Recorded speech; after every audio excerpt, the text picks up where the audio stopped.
Okay folks, we got a 7520 here and we have a hard start issue along with a rough idle. It sometimes runs better, sometimes it runs worse. It just kind of depends. So I got a lot of fuel lines hooked up here to check for air in the lines. This one right here is going into that side of the filter from the tank. So this is where it comes in from the tank. And as you see, it's looped up high here. There's no air bubbles in the top of that one, which means from the tank is clean. There's no air getting to that one. Then we come out of that filter housing with this hose here, and it's right up here. You can see we have a pretty big air bubble up there.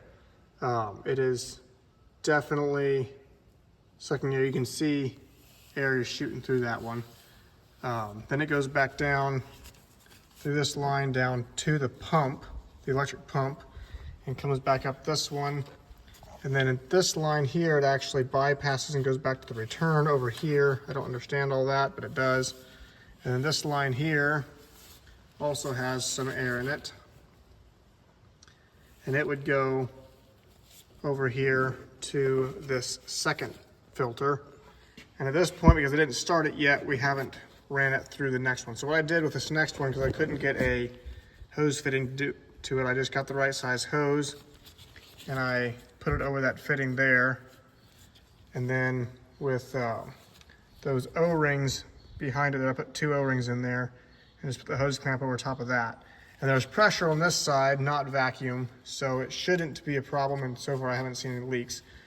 And this hose here is a return going back into filter housing. I don't understand that one either, but I have not started it yet since I put this on, so I'm not sure if we're going to have air leaking into this hose or not yet. We'll have to see.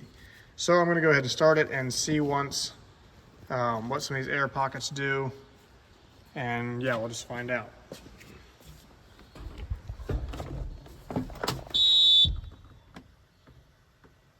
So you can see air moving through those hoses pretty good.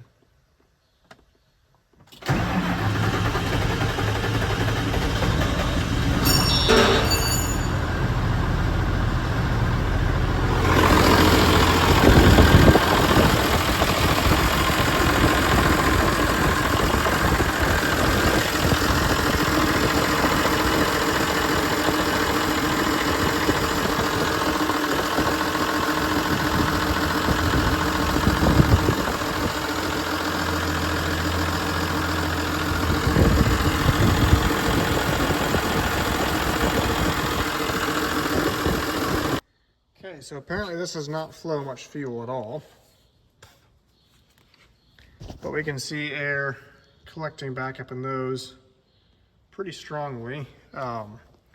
Amazingly, the one going to the injection pump only has a few little air bubbles in it, but I definitely saw some fuel rushing through this line and into the pump, or some air, sorry.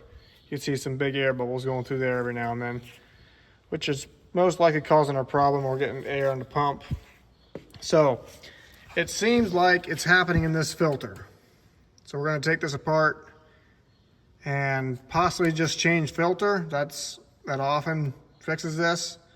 Otherwise, we're going to change all these O-rings in the whole head and make sure nothing's bad there. Okay, so I figured out what happened to this thing. This is on our 7420 now, so I can show you what's going on.